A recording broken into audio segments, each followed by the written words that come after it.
ये श्राद्ध कर्म देवी देवताओं का भोग, इसमें स्पष्ट वर्णन है। जो देवताओं का भोग लगाते हैं उन्हें अकाल मृत्यु नहीं होती। दीवारें टूटकर, पेड़ टूटकर, बिजली का तार टूट के नहीं गिरता ऊपर। इसी ग्रंथ में वर्णन है ये। उनके ऊपर जानलेवा प्रहार नहीं होता। जो इसमें भगवान शंकर के 5 पौआ भोग लगाने की बात कही। 5 पौआ 1.25 किलो हो गया। अब 1.25 किलो ना हो पावे तो 1.25 ग्राम हो जाए। अरे श्रद्धा से तुलसी का पत्ता तो हो जाए, ये होना चाहिए। आपके घर में दोपहर की रसोई बनती है, इन बातों पर विश्वास कर लो। थाली सजाइए, भगवान के सन्मुख रखिए। लोग कहते हैं खाता नहीं है। अरे खाता नहीं है इसी तो लगाओ, इसलिए तो लगाओ। 2-4 फुलके खाता होता तो शायद कोई नहीं लगाता। कितनी सस्ती सौदा है भजन की, उतना का उतना ही रहता है। खाता नहीं है तो भी नहीं लगाना है, लगाया नहीं जाता, वो खाता है।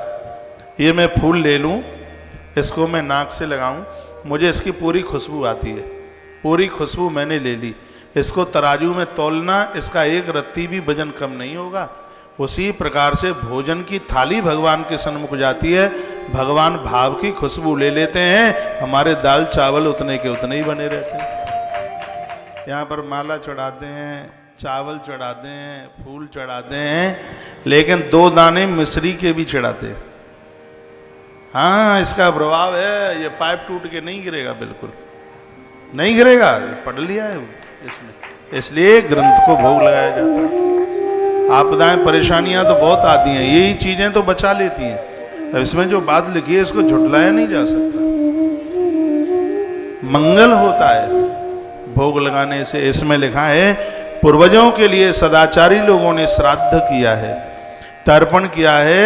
14 इंद्रों का जब तक राज्य होगा तब तक उसके पुरखे पूर्वज दुखी नहीं हो सकते, वो तृप्त रहेंगे। श्राद्ध की इतनी बड़ी महिमा।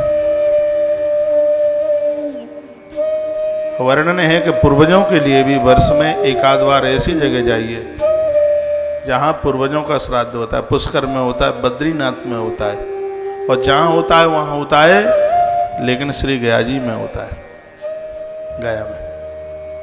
ये बहुत बड़ी आनंद की बात है। लिखा है त्रेतायाम 5 दिवसे, त्रेता में 5 दिन, द्वापुरे त्रदिने, द्वापुर में 3 दिन।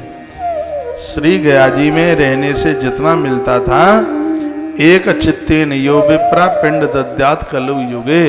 इस कलयुग में श्री गया जी में अंदर गया में प्रवेश करने से ही उतना प्राप्त हो जाता है, और वहां जाके धर्म सत्कर्म कर लिया है तो बहुत बड़ी बात हो गई है। उसकी महिमा ये बताई गई है इसमें। श्राद्ध का पूरा प्रकरण बताया है। परद्रोहरता सर्वे नर नारी नपुंसकः, परनिन्दा परानित्या परीक्षिद्रोपदर्शिका, लोलुपा मानवालोके संप्रातो कलु युगे। लिखा है और युगों में बड़े तपस्वी लोग होते थे, बहुत तपस्वी लोग। और ये सुनकर के बुरा ना लगे, इस ग्रंथ में लिखा है कलयुग में वो बहुत कम उंगलियों पर गिनने वाले लोग होंगे जिस पुरुष के धर्म को पराई नारी ने, और जिस पराई नारी के धर्म को पर पुरुष ने न बिगाड़ा हो। ऐसा यहाँ पर महात्मा पाराशर धर्मराज युधिष्ठिर को बोलते हैं। ये और युगों में नहीं होता था, ये कलयुग में होता है। पर दारा रता लोका श्रियोति चपला पुनः। कलयुग में स्त्री पुरुष बहुत चपल होंगे। इनको देख देख करके उनके पूर्वज, उनके पुरखे गरम गरम आंसुओं से रोएंगे। यहाँ पर यह वर्णन है कि घर में आप धर्म सत्कर्म श्राद्ध कर्म करते रहोगे तो ऐसी चंचल औलाद जन्म नहीं लेगी जो चरित्र भ्रष्ट होगी। इसका प्रमुख कारण श्राद्ध का वर्णन करने का ये